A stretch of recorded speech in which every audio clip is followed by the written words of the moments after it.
Salam à tous et bienvenue sur Maroc 24. Ne ratez aucune de nos mises à jour quotidiennes en vous abonnant à la chaîne et en activant la cloche pour être averti à chaque nouvelle vidéo. Aujourd'hui, le mercredi 12 juillet 2023, on a pour vous une nouvelle intéressante qui vient de tomber. Le protocole d'accord de pêche entre le Maroc et l'Union européenne touche à sa fin. Cette annonce de Nasser Bourita, le ministre des Affaires étrangères, pourrait marquer un tournant dans les relations entre le Maroc et l'Union européenne. Alors, qu'est-ce que cela implique exactement? C'est ce que l'on va voir dans cette revue de presse tirée du site d'information Le 360. Envie d'un voyage au Maroc? Réservez votre ferry dès maintenant sur billetbateaumaroc.fr, facile, rapide et fiable. Le ministre des Affaires étrangères Nasser Bourita a confirmé ce mercredi 12 juillet à Rabat que le protocole d'accord de 4 ans, liant le Maroc à l'Union européenne, UE, va expirer dans les prochains jours, tout en appelant à la réadaptation de cet accord dans le sens d'un partenariat avancé.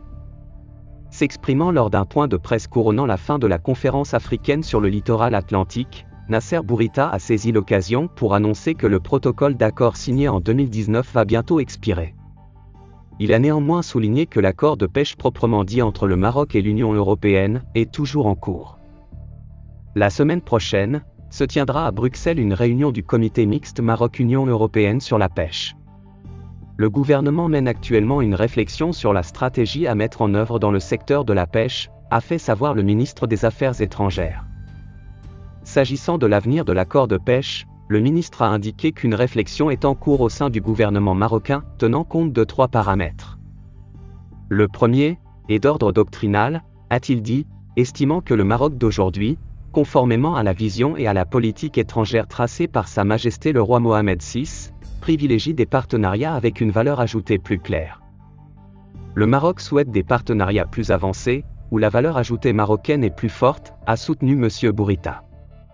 Concernant le deuxième paramètre, le ministre a expliqué que le Royaume a développé une stratégie nationale de la pêche halieutique et mis en place une vision dédiée au développement du secteur, qui prend en considération les attentes des opérateurs et exige des adaptations dans le cadre de l'interaction avec les partenaires.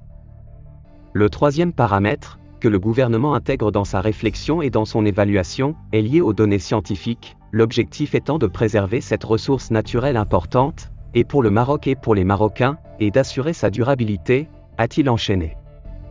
Le Maroc interagira donc avec la partie européenne sur la base de cette réflexion, qui est en cours, a souligné M. Bourita, en indiquant que le dialogue et la coopération avec les partenaires européens sont permanents. Pour rester informé, je vous invite à regarder les vidéos Maroc 24 qui s'affichent sur votre écran.